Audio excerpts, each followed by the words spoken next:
They thought he was just a quiet old man buying meds, until the FBI showed up and Pinewood learned who he really was. In a quiet workshop by the bay, a forgotten veteran gets a call from the same Navy that once cast him out. He walks into the police station with a dented toolbox. They see a mechanic, unaware he once trained their superiors. Cuffed and silent in a cold cell, he waits. They think it's just another arrest, but truth is ticking beneath the surface. They asked him to speak, not as a victim, but as a builder of justice. His words changed a town and echoed beyond. From the skies above Pinewood, he sees it all, the ship he helped build, and the system he just made answer for itself. In a quiet southern town, a 74-year-old man was handcuffed outside a pharmacy. What police didn't know, he once wrote protocols they still follow. Raymond Ellis lived by routine. At exactly 5:30 every morning, he woke without an alarm, made his bed military style, and brewed his coffee with practiced precision. After 38 years in the U.S. Air Force, including decades in intelligence, structure was in his bones. Now retired and widowed, Raymond had moved to Pinewood, Georgia for peace, small-town life, clean air, and space to grieve in quiet. But on one ordinary Thursday, his life took a sudden, humiliating turn. That morning, dressed neatly in khaki slacks and a pressed blue shirt, Raymond set out to run errands, groceries, then picking up heart medication at the local pharmacy. He nodded politely to townsfolk who greeted him and silently endured the uneasy stares of others. Being an older black man in a mostly white southern town meant knowing which glances to return and which to ignore. As he exited the pharmacy, 2 Pinewood sheriff's deputies were watching him, Officers Dean Mitchell and Kyle Brenner. Raymond recognized their posture, the way they hovered near the door, eyes assessing him. He'd seen it before in airports, bus stations, and foreign cities, but this time, it wasn't Saigon or Berlin. It was a grocery parking lot in Georgia. Moments later, groceries packed, medication pocketed, Raymond was confronted by the officers. The accusations were vague: suspicious behavior, loitering, fitting a description. Though respectful and compliant, he was ordered to turn around and place his hands behind his back. He was arrested and searched without cause. As the cold cuffs tightened on his wrists, he thought not of himself, but of every time he had briefed military police on proper protocol, and now, in his own country, on a quiet street, none of it protected him. The back seat of the patrol car was stiff and slick, smelling of plastic and disinfectant. Raymond Ellis sat upright, spine straight, eyes steady. His wrists, now sore from the tightness of the cuffs, rested calmly on his lap. Outside, the summer heat shimmered off the pavement as Officer Mitchell drove them toward the Pinewood Sheriff's Station, casually humming to himself. "Man's too quiet," Mitchell muttered to Brenner in the passenger seat. "That's what's suspicious to me." Brenner didn't respond.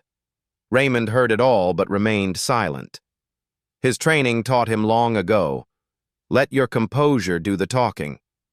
But inside, his mind calculated possibilities. He knew his arrest wouldn't be simple. With the clearance level he once held, certain systems would already be pinging. The only question was, how fast would the federal dominoes fall? At the station, Raymond was fingerprinted, photographed, and led into a holding cell. The deputy processing him glanced at his military ID with a frown. "Chief Master Sergeant?" he asked, skeptical. "Yes, sir," Raymond replied, voice steady.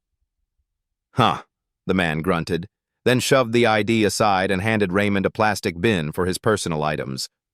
The holding cell was cold and bare, with 2 other men already inside. A young white man slumped in the corner and a Hispanic man who nodded respectfully as Raymond entered. The bench was metal. The silence heavier than steel. Raymond sat, posture upright as always, hands folded neatly. His mind drifted to other rooms he'd waited in, briefing chambers at Langley, classified bunkers in the Middle East, embassy safe zones in Eastern Europe. But none of those places felt as isolating as this. Meanwhile, back at the front desk, Sergeant Collins frowned at his monitor. "Sheriff," he called out, "you need to see this." Sheriff John Daniels ambled over, coffee in hand. "What is it now?" Collins pointed to the red flashing alert on the booking screen. "When we ran Mr. Ellis's fingerprints, a federal hold triggered. Encrypted classification. I've never seen anything like it." Daniels squinted at the screen, then at the arrest report. What the hell did Mitchell just step in? And still, in the cell, Raymond waited. Calm, dignified. A career intelligence officer in a borrowed uniform of civilian life. He knew what was coming. Not just for him, but for everyone in that building. What the Pinewood Sheriff's Department had just done wasn't simply unjust, it was a national mistake. Somewhere deep beneath the FBI headquarters in Washington, D.C., an analyst's screen turned red, a soft alert sound. Priority 1. Umbra match detected. It was the kind of alert that halted movement, sharpened spines, the kind reserved for only the most sensitive cases, names buried so deep in federal systems that only a handful of officials even knew what they meant. Raymond Ellis was one of those names. Within minutes, Director Elaine Morris was pulled from a briefing with the Attorney General. As soon as she saw the name on the report, her tone changed. "Get me everything," she ordered. "I'm going down there myself." In Pinewood, Georgia, Sheriff Daniels was already on edge. His deputies were murmuring about some federal alert. Collins looked pale. And Officer Brenner, he couldn't meet anyone's eye. Mitchell, on the other hand, seemed unaffected. Leaning against the wall in the break room, he scrolled his phone, muttering under his breath about sensitive snowflakes and uppity retirees. Then the rumble of rotor blades filled the afternoon sky. Not one, but 2 FBI helicopters touched down at the Pinewood Municipal Airfield. Agents in tactical gear disembarked with precision. Black SUVs followed. The local news had barely picked up the first social media clips when the front doors of the sheriff's station burst open. Director Morris strode in like a storm. Trim black suit, steel gray eyes, flanked by senior Justice Department officials and a wave of agents securing every corner of the station. "This facility is now under federal jurisdiction," she declared, holding up the signed authorization. "Do not interfere." Sheriff Daniels stammered. "Director Morris? What is this?" "You've detained a federal asset under false charges," she replied coldly. "One of the highest-ranking intelligence officers in U.S. military history. And you cuffed him in a parking lot for buying groceries." Daniels blinked. He didn't identify himself. He didn't need to. You should have checked the name. Behind her, 2 agents moved to the holding cells. They found Raymond seated calmly on the metal bench, hands folded. The young Hispanic man sitting beside him stood instinctively. "Mr. Ellis," one agent said, "we're here to take you home." Raymond nodded once. "Appreciate the ride." As he stepped out into the hallway, Director Morris met him with a soft, pained smile. "It's been a long time, sir." Raymond gave a half grin. "Didn't think I'd need backup again." "You always had backup, Chief." Morris turned to the agents. "Get a medical team on his wrists, and start seizing every record, every camera angle, every piece of that arrest." Meanwhile, Mitchell came storming out of an office. "What the hell is going on? Who are these people?" "You've been suspended," Sheriff Daniels said, voice quieter now. "Pending federal investigation." "For what?" Mitchell barked. "I was doing my job." He was acting suspicious. Morris turned toward him. Her voice was calm, surgical. "Your suspicion just triggered a multi-agency counterintelligence response. Your body cam shows a false report, an unlawful search, racial targeting, and possible tampering. And the man you arrested once wrote protocols that agents like me still follow." Mitchell scoffed. "So what? That gives him a free pass?" "No," Morris replied. "But it means you just committed a civil rights violation against a decorated veteran with ties to multiple classified operations. You're not just wrong, you're dangerous." Brenner stepped forward, shaking.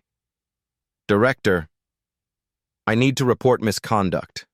I witnessed Officer Mitchell falsify evidence. I never spoke up." Raymond looked at the young man. "It's not too late," he said gently. "But now you have to choose which uniform you wear, the one of silence or the one of honor." Brenner nodded. "I'll testify." And as the weight of justice began shifting, as agents secured hard drives and scanned complaint files, Raymond Ellis walked out the station doors into sunlight. His wrists were bruised, his dignity dented, but not broken. News crews swarmed. Reporters shouted questions. He didn't speak. Not yet. The only sound that mattered was the thudding rotors of the helicopter waiting to take him home, this time not as a suspect, but as a man whose story had just become national. And it had only just begun.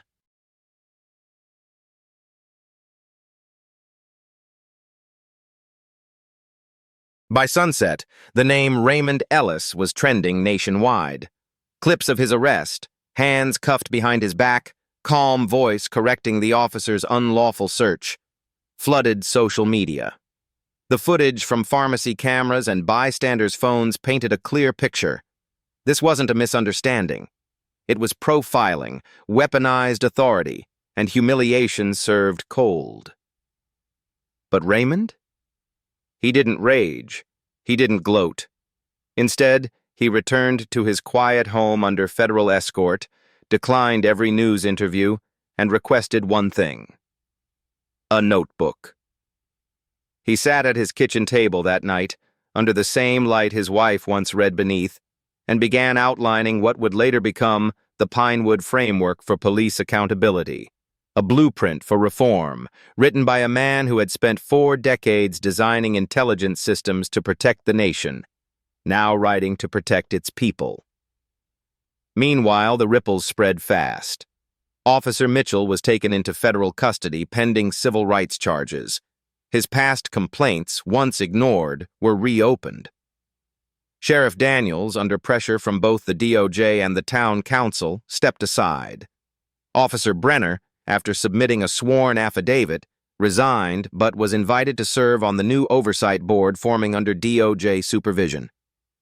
In Pinewood, things began to shift. Community members gathered in front of City Hall not with outrage, but with resolve. The local pastor, Reverend Johnson, held a vigil beneath the courthouse flagpole. "We're not just here because a black veteran was arrested," he told the crowd. "We're here because a man of peace stood with discipline and dignity and forced the system to look in the mirror." Back in D.C., Director Morris briefed congressional leadership. "We are no longer investigating just one officer or one department. We are looking at a national pattern, and Raymond Ellis has just become the most credible voice we've had in years." Raymond watched it all unfold from his porch.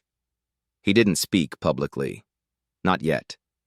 Instead, he listened, just as he always had. Not to the headlines, but to the community, the people. The tone was changing, no longer just anger, but momentum. The question now wasn't if reform would come. The question was how far it would go, and whether the nation was finally ready to follow the quiet leadership of a man who had once sworn to protect it from shadows, and now stood tall in the daylight.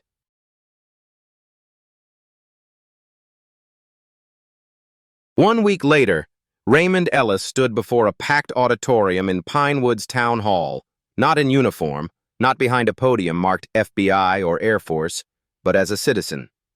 A man who had once briefed presidents now addressed his neighbors. "I didn't ask for this moment," he began, voice calm, clear. "I was just buying groceries." A pause. The crowd held its breath. But when injustice finds you, you don't get to choose the battlefield.